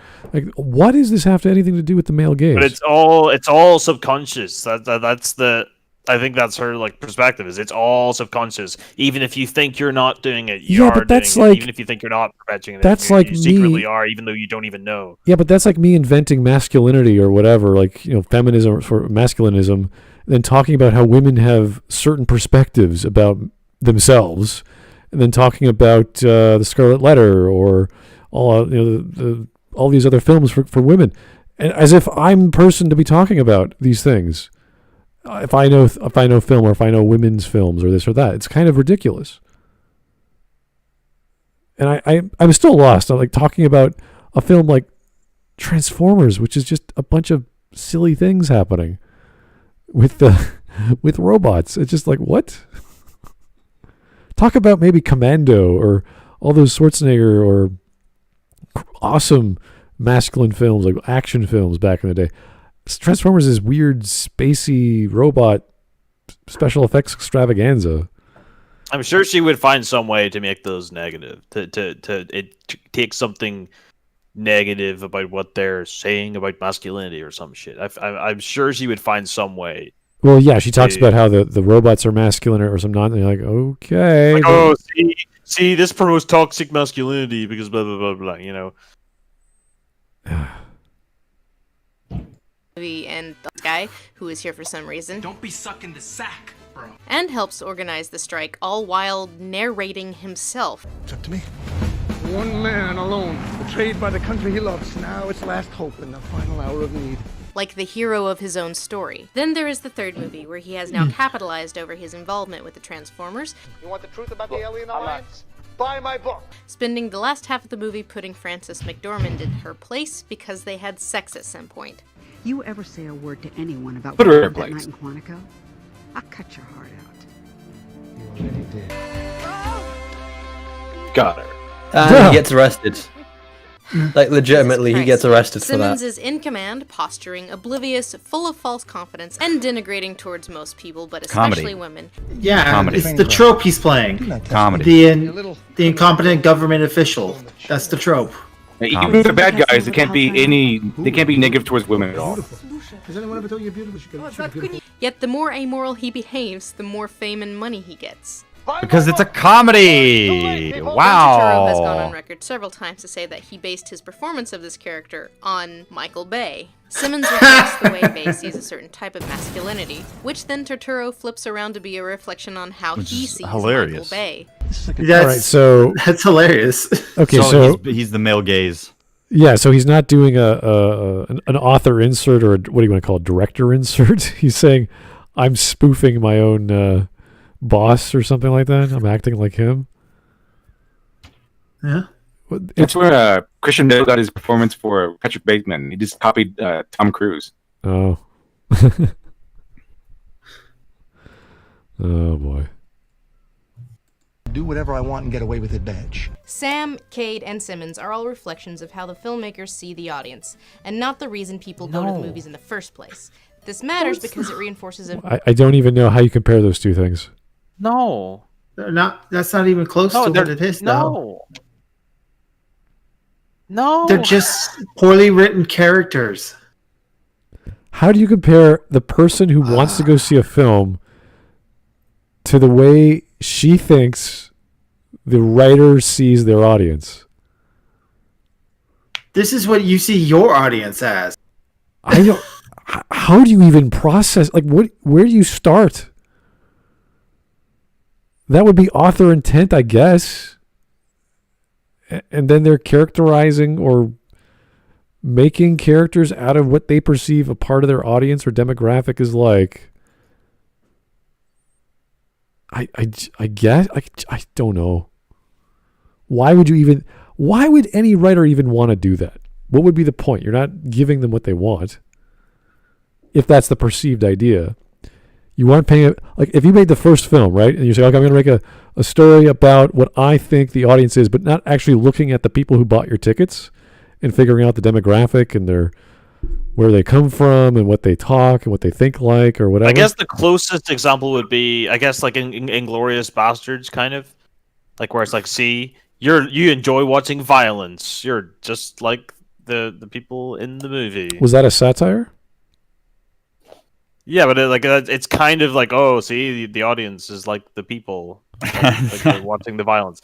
Like it's that's the only example I can think of where it's actually clearly doing that. But I feel like she just reads this into every fucking movie where it's like, oh, see, this is what he's saying about society. This is what the director is saying about society. All she had to say was, this is what the writer thinks, what the audience is like, even though that's not what the audience is like. And you're like, okay, I could understand those two comparisons.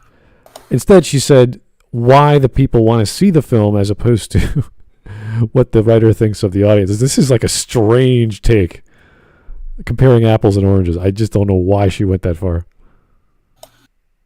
I love how people are roasting her for having her exposure setting so high, because it's I think she and Jebby think that by turning the exposure up they can hide the details in their face instead of learning how to put on foundation properly, instead of learning how to color balance properly. Not only that, it's also not just the exposure but the lighting, because it's an even light, which means that there's two lights in her face making her that bright. Yeah, it's way overexposed. I thought it was a soft lens or something, but I don't think she knows about lenses. So yeah, it'd probably just be lighting. Oh, yeah, geez. And then it's always funny to see people that are like, I'm a serious critic of film and all that stuff, and they don't know basic shit about how to set up their own camera. or how to frame There was their a own earlier what she had done is while she had a screen of what you know when you have like someone and they put a video next to them. When she put a video next to her, she was like really shrunk down. Like so, she was shrunk down to like the left bottom quarter. So she was there while the video was like playing on the normal side. So it was really weirdly framed. It's almost like she didn't want to push herself completely out of center frame. You'd have to see rule it of to believe thirds. it, I know that's exactly She's what I the rule said. of thirds, you silly Billy. Just try to replicate something you've seen that you like, and figure out what you did wrong. AKA, instead of making this middling, meandering word salad of a criticism, actually sit down and think and be patient instead of this ADD, sugar-riddled teenager brain. I don't think anyone can rationally find a logical discourse between a 1975 feminist theory of the male gaze in relation to Transformers. That sounds ridiculous to me. As if you can apply this concept to an era where CGI was not even a belief, a computer-generated art or simulation of robots was a thing. But then applying that to not only perspectives of the camera of the time, because they were talking about 70s action films or all those crazy films that came out of the 70s. I don't know if you guys watched like Death Race 2000 or... Oh yeah, Death Race was awesome. Yeah, like all these other weird films that were just like schlocky B-movie things. But comparing that to the grandiose nature of space opera or Michael Bay films or whatever, it doesn't compare. You're using the wrong lens. Her background is a very odd choice. It almost looks like the plain black wall that you would see in a Ransom video. It's trying to be the whole film. point of like a green screen is so that you can literally put fucking anything behind you. You can, like, I don't know, let your imagination run wild with what you can do, and then you just put like, I don't know what I'm guessing it's just supposed to be like a generic wooden wall. Like it's dark and moody, which is really weird because it doesn't. It's a film. Yeah, it's a film background. It's like all of the. It's like destroyed film plugin. Oh, I see. Wait, is it playing? No, it doesn't even move. It's just. It was moving at the start. Yeah, it was like little dots and splotches of the zoom in of a film. Yeah. Yeah, it's just weird, and considering the background's really dark and she's really overexposed, it just makes it look even weirder because she's popping out from the background insanely. A big blob of white with lips and nose and eyeball. It is kind of weird. You could see where she's reading off the screen. Mm-hmm. Her eyes aren't. It's just you could tell. It's like, come on, don't do that.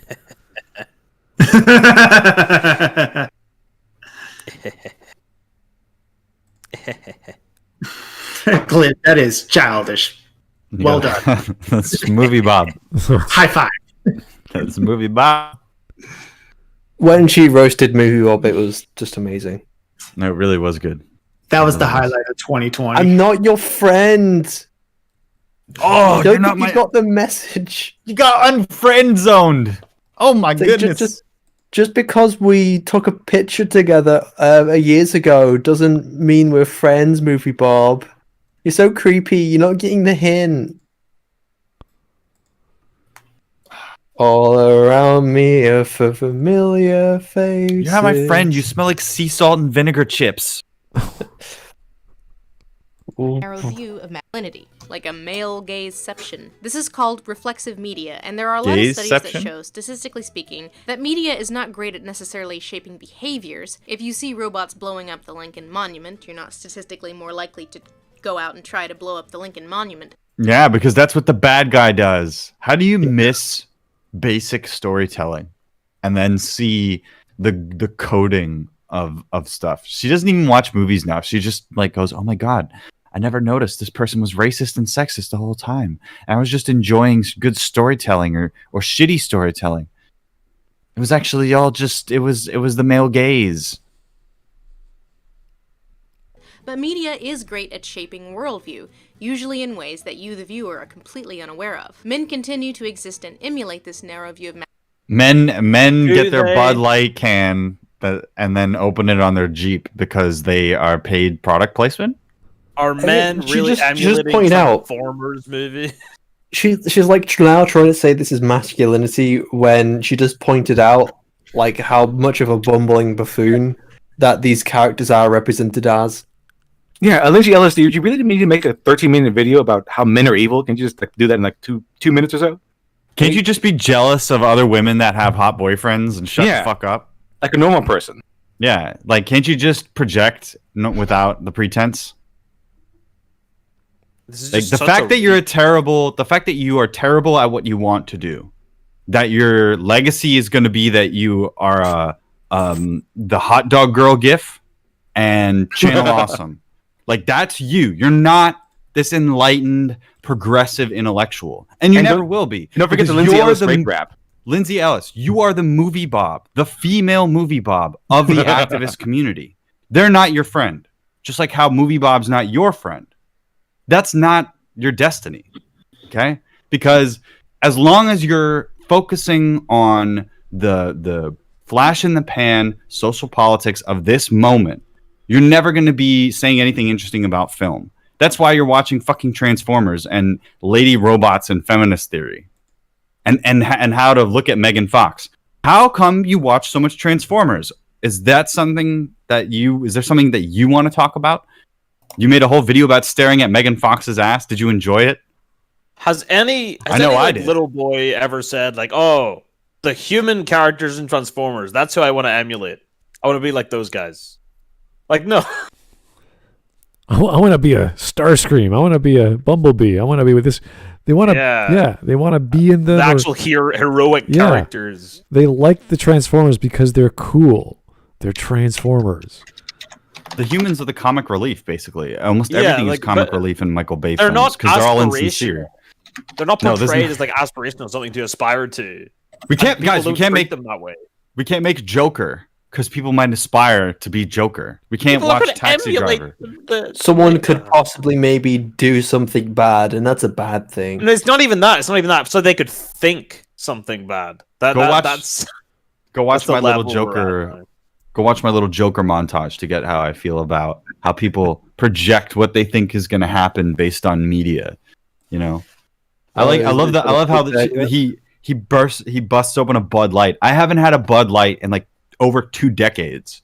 You know, because I have taste. Okay, I don't get my influences from product placement in movies because I'm not a fucking moron. Anybody want a Heineken? James Bond drinks. This stream was sponsored by NordVPN.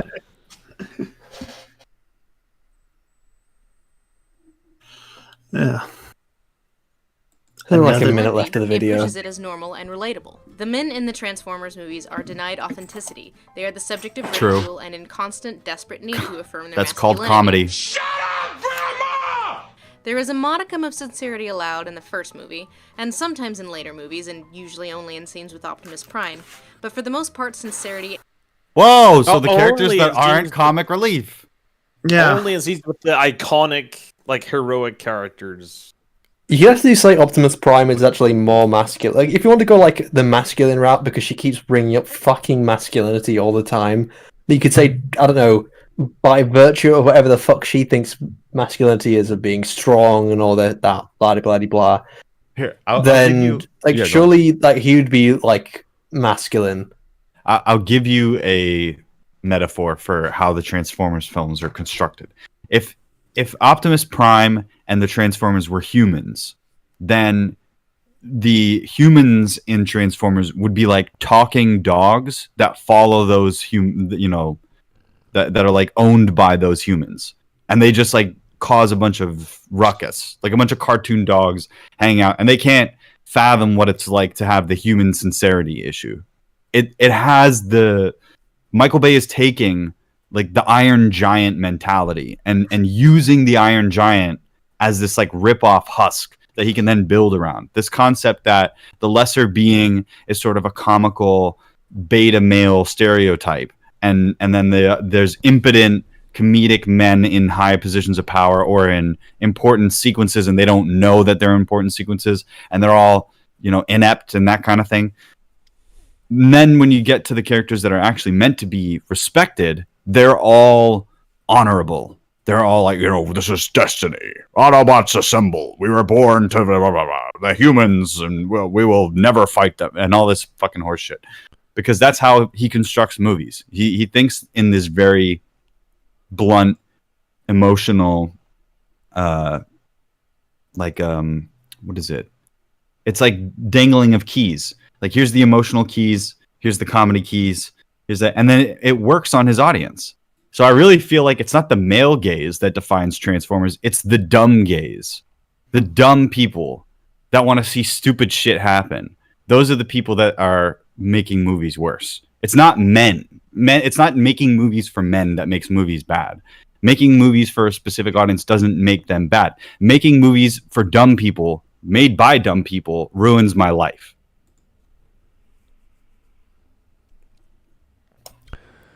All right, we got less than a minute.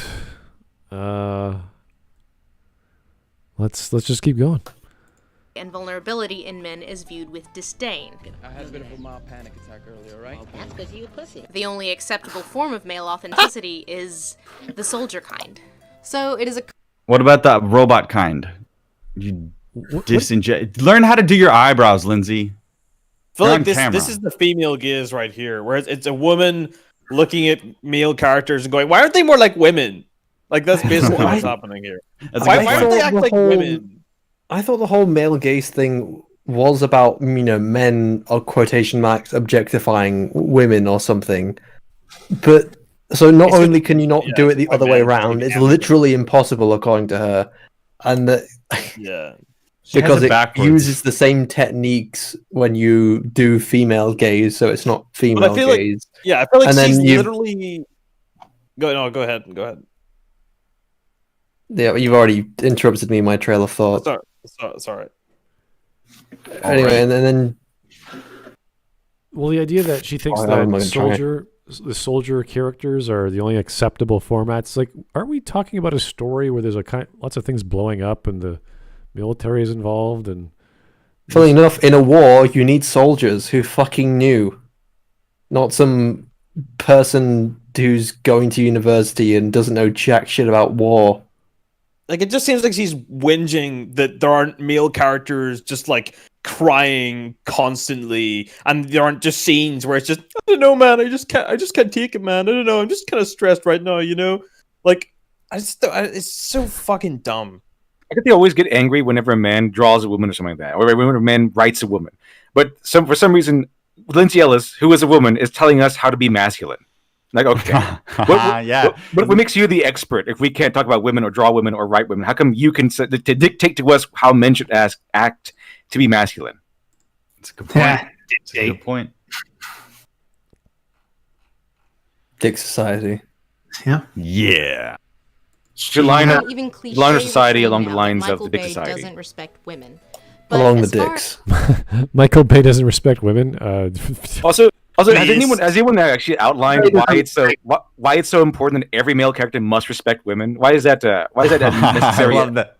Why is that a necessary trait of every male character in movies? How do you respect women? How do you respect like an entire gender? How do you, and then likewise, met women? It's it's always weird that they want like enemy, also like not like antagonists to go like, oh well, you know, we may be bad guys, but we're not sexist or anything. Like they had that in did Star Lex Wars, Luthor in what was it, the thing? I know it was more of a joke thing, but like almost legitimate. They do want their characters to be that way. Like I'm afraid that we do not accept sexist behavior in the villain society. Blah blah blah. I mean, they had that. Like, even the villains need to be Star Wars progressive. movies where they had all these women officers in the First Order because they're like, oh well, they're not sexist though.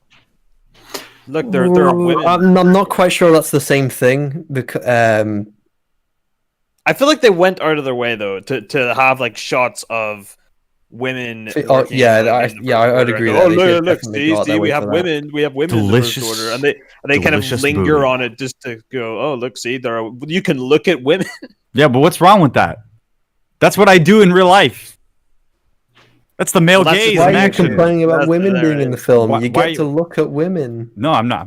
I'm not complaining. But I always thought that was a funny statement. Like, but anyway, the thing that I think is hilarious is people want entire groups of people to be treated with equal everything. And when you look at a class of people at all and you treat them all like individuals, then you have to hold them to some sort of standard if there's some sort of thing that needs to be respected all in one. But nobody's ever told me what it is that respect actually means to them. Like when it comes to this kind of stuff. What do you mean respect women? Respect them doing what? Like, why do I have to immediately respect anybody doing anything? What makes you think I just hand out my respect like it's fucking candy? Oh, another thing I just remembered along the lines of what we talked about before, when they complain about Vader killing quotation marks fangirl, and that was disrespectful, apparently. Yeah. They don't want their villains to be sexist either. I think I also remember. Do you remember the X-Men movie? Was it Apocalypse, where people were complaining about the poster because it had Apocalypse choking, I think, Mystique?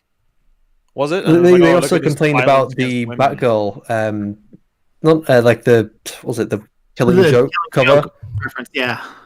What was it? The Killing Joke, and it's got like the Joker painting the lipstick or something, or the red paint across the face of Batgirl, and like she's terrified, and it's like, oh well, I guess we can't have that because that's a woman in a situation. Part 2 of our deep dive into gender and transformers. How's that for? Oh fuck! Part 2. What just happened? You never thought It started over. Oh no! It's part 2, episode 6. There we go. Form of male authenticity is the soldier kind. So it is a common, even cliche refrain now that Michael Bay doesn't respect women. But as far as representations of whole groups go, Okay, he why is it doesn't bad? have much respect for men either. Okay, why is it bad? Michael Bay doesn't have respect for anybody. Do we need? He doesn't respect men. Do we need our movie directors to respect people? It's out of nowhere. Do we even care that writers write characters respectfully? I mean, Albert Hitchcock just pretty much tortured women on set, and he produced one of the greatest movies ever. Do we need people to respect women and men? Video. I like how video it's, have 3 writers. I like how the male gaze versus men, and most of the time she just talked about how it affected women. Like it's such a cliche now that women cannot put themselves in man's shoes. They just don't. Women like this, they don't get it because they're looking. They can't discard all their lenses and go, okay, fine. I'm gonna fucking stow all my biases and I'm gonna think about what this person is going through, and I'm gonna put myself in their shoes. I do that all the time with these arguments, and I understand. And what the problem is that people are not being honest. They're about how they feel, because if they were honest about how they feel, they might feel pathetic about where they are. Like all of these statements, and like the thing that you were talking about Jordan Peterson earlier on Morning Nonsense, and Jordan Peterson would always say clean your room first. And I know I joke about that, but it really is good advice, because what he's saying is that you should mind your own business before you try to tell other people how to do theirs. Well, you should have your own life in order first. That's the idea. Before you start trying to clean up the world, clean your room. How are you going to help anyone else or tell anyone else what to do when your own life's a fucking shambles? But that's the original usage of mind your business by like Benjamin Franklin, and the whole point of that in the 1700s was that was your personal power. That's your personal sphere of influence. And now what we have is, because of social media influence and because of all these doctored numbers and algorithms and all these things, we have people jostling for their opinion to be the superior opinion in this on a platform. Like, I have all the likes and this person has all the likes. Damn, we have to defeat him. And I just don't think that this is producing that any kind of coherent culture. So people get extremely polarized in their opinions, and then they can't empathize with individual people or with the struggle of somebody based on something. Like, I can understand that somebody would have struggles based on race, gender, opinion, religion, whatever it is, because those are clearly defined. Then my opinion on it doesn't have to follow whatever the dogma or the orthodoxy is at the time. But Lindsay Ellis is one of those bearers of orthodoxy and dogma. and is always trying to create women into these eternal victims of everything that men do, and men are bad. And it's so tired. It's so 2014. Like, I thought we were past this by this point, but I guess not. Kurt, you're what, 5 or something? So I just wanted to bring up the wiki to show off that why she thinks Michael Bay dislikes men or women or whatever as a director. This is only based off being a director, meaning he has control of the camera, how the film looks. It's not what's actually in the film. It's not what's actually written about the script. And there we have, for the first film, John Rodgers, Roberto Orsi, and Alex Kurtzman. So if you want to talk about the content of the film, Alex Kurtzman, talk about the writers. Okay, the director can shape it a certain way, but he's working from the script. So I don't think Michael Bay really cares about the script. That's not his job. He's just there to make sure it looks and gets cut, gets filmed, and everyone's on set, etc., etc. So I just wish we would like understand what these stories were about if they were worthy of analysis to this level. That she would go, oh yeah, and by the way, this was Kurtzman's idea, this was Orsi's idea, whatever. She didn't go that far. She says, no, this is just a Michael Bay film. As if he encapsulates the entire process. Don't like that. So if she was serious, she'd do some little more homework, but there would not be that much depth to a Star Wars or a Transformers film to begin with. So, Bumblebee is written by Christina Hodson. I have no idea who that is. Isn't that interesting? Birds of Prey. Again, I've heard good things, but I've never actually seen it. Birds of Prey 2020. Oh dear. Wow. Oh dear. There hasn't never been a good Transformers movie. They're all shit. Have you seen Bumblebee? Well, the Cybertron one doesn't count. I'm not talking about that. I'm talking about these live action ones. But again, Bumblebee, I've heard good things, but I haven't seen it myself. Like, a lot of people were praising Bumblebee specifically. Oh boy. It's kind of like a soft prequel reboot. I don't care about Transformer robots. I don't have like a nostalgic root. I don't have like a empathy for them. They're just programmed robots that turn into cars, and I can't drive them. I care much more about mecha anime than I care about Transformers. They're not programmed, but okay. Everything's programmed. This is just programmed. They're not. They're alive. They're so alive. They had to come to Earth to be fucking spaceships and guns and stuff. It's really stupid. It just exists because the toys change, and that's fun. It's cool. Rule of cool is what makes Transformers. It was a cool thing for kids. Beyond that, trying to make it into a live action film is I don't know if that's a great idea, but obviously it made money. So I mean, that's a good business decision, but I don't know. It's something that could have definitely worked. They just fucked it up completely. Like, almost everything has been thrown out the window for the Transformers live action films. I think Michael Bay has actually shown a lot of disdain for the source material, as well as like actively I think he said something about he didn't like fans of the original. But I feel like the new movies aren't even good for toys. Like, the Michael Bay movies aren't even good for toys because the fucking designs are shit. Mm-hmm. Well, not even these are not even for kids. No, the original, obviously, which aren't going to buy the toys. No, take it back. Yeah. Well, I think that was enough Lindsay Ellis for the year. 2021. That's it. Yeah, starting off early. It's going to be a long year. Get it out of the way early. Well, no one's recommended any other Lindsay Ellis videos, which is impressive because I'm sure she has some popular ones that we didn't bother. Really, she's really slow in putting out content. I know no one in here is slow putting out content. Oh yeah, a good thing. I'm super fucking slow, and good thing no one here spends a long time on their videos. I don't want discardable media. Yeah, but the videos here are quality. Gotta make something good, man. All right. Well, I think that was less than 2 hours. That's pretty good for us. I think she's has nothing much to say. We sit there going, no. Are you kidding me? This video has like 30,000 upvotes and only 1,000 downvotes, and it's got nearly 1 million views. Those are rookie numbers. It's She's all doing well been for all herself. She's telling she's telling all the people exactly what they want to hear. They're all bots account for Movie Bob. Message coming in. Patching It's everything to Movie Bob. All right, let's finish this off. Joe Crazy. The only Transformers I remember watching were the ones from the mid and early 2000s. Okay, so like Beast Wars, the ones that had a more anime art style. Oh, those ones. Okay. I think. I know what you're talking. Again, there's Transformers Cybertron. I think you're on about. Yeah, I actually like. Our worlds are in danger. Classic. Even though it's a shit TV show. Well, anyway, I think we're gonna close it off nice and early. I'm gonna go get some drinks. Any drink will do. I think I'll be better after that. So thanks, guys, for tuning in. Always recommend some ideas in the suggestions section of the Discord, and we'll be voting on from 1 to 5 on the Smud voting or Smudcast voting. Also in the Discord, I'll be refreshing it tonight. So check out number 5.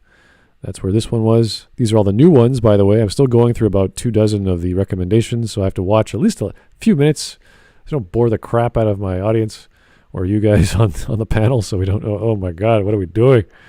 So Lindsay Ellis is tolerable, but kind of vapid and kind of silly, which is, I guess... She's the perfect combination of basic bitch philosophy and, like... media criticism and egotism, and combine all those things together, and you get an absolute train wreck of logic. It's like surface level. Was said in this video.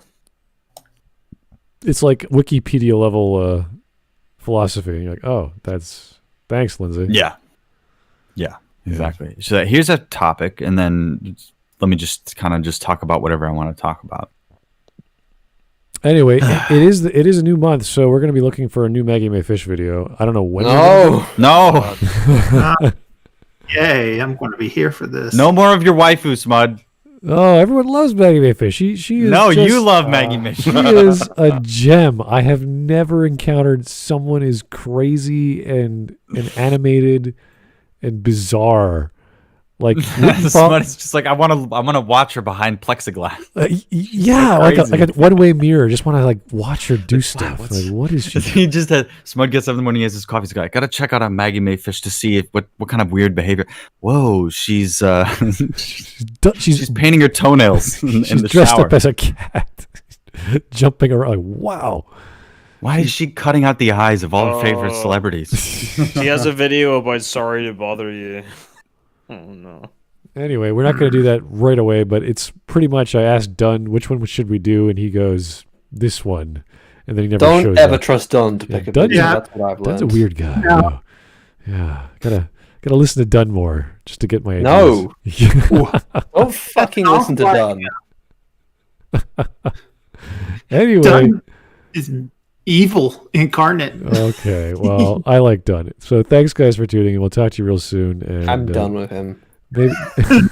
Maybe we'll do a Maggie May Fish video soon. I don't know. We'll find out.